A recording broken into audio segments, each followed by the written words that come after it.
শাকিব খান ও তার দুই স্ত্রীকে নিয়ে দড়ি টানাটানি কম নয়।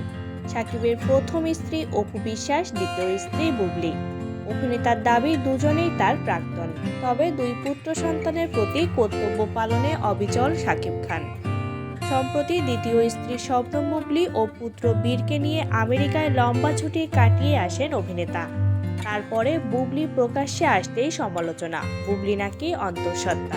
সম্প্রতি একটি অনুষ্ঠানে যোগদান দিয়েছিলেন বুবলি, সেখানে নৃত্য পরিবেশন করেন অভিনেত্রী। পরনে ছিল ঘাগরা। দর্শকের সঙ্গে বেশ কিছু ছবিও তোলেন। সেই ছবি প্রকাশ্যে আসতেই সমাজ মাধ্যমে ভাইরাল। নেটাগরিকদের একটা বড় অংশের দাবি বুবলি নাকি অন্তঃসত্ত্বা। অনেকেই আবার এই প্রসঙ্গে অভিনেত্রীকে নিয়ে নীতি পুলিশও করছেন। তাদের মতে অন্তঃসত্ত্বা অবস্থায় এমন নাচ করা নাকি উচিতই হয়নি তার। 2020 সালে প্রথমবার মা হন বুবলি, যদিও ছেলের জন্মের খবর প্রকাশ্যে এনেছেন প্রায় 2 বছর পর। সেই সময়ে এই খবরে প্রায় ঝড় ওঠে। বুবলি জানিয়েছিলেন শাকিব খানের সঙ্গে ধর্মীয় আচার মেনে বিয়ে হয়েছে তার। তাদের সন্তানের জন্ম হয় আমেরিকায়। এবার ফের অভিনেত্রী অন্তঃসত্ত্বা হওয়ার গুঞ্জন। মাস কয়েক আগে ছেলে বীরের নাগরিকত্ব সংক্রান্ত কাজে ফের আমেরিকায় যান দম্পতি। সমাজ মাধ্যমে সেই ছবিও দেন।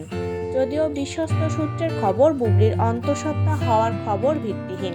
পাশাপাশি শাকিবের ঘনিষ্ঠ সূত্র জানান তারকা এই প্রসঙ্গে কোনো মন্তব্যই করতে চান না।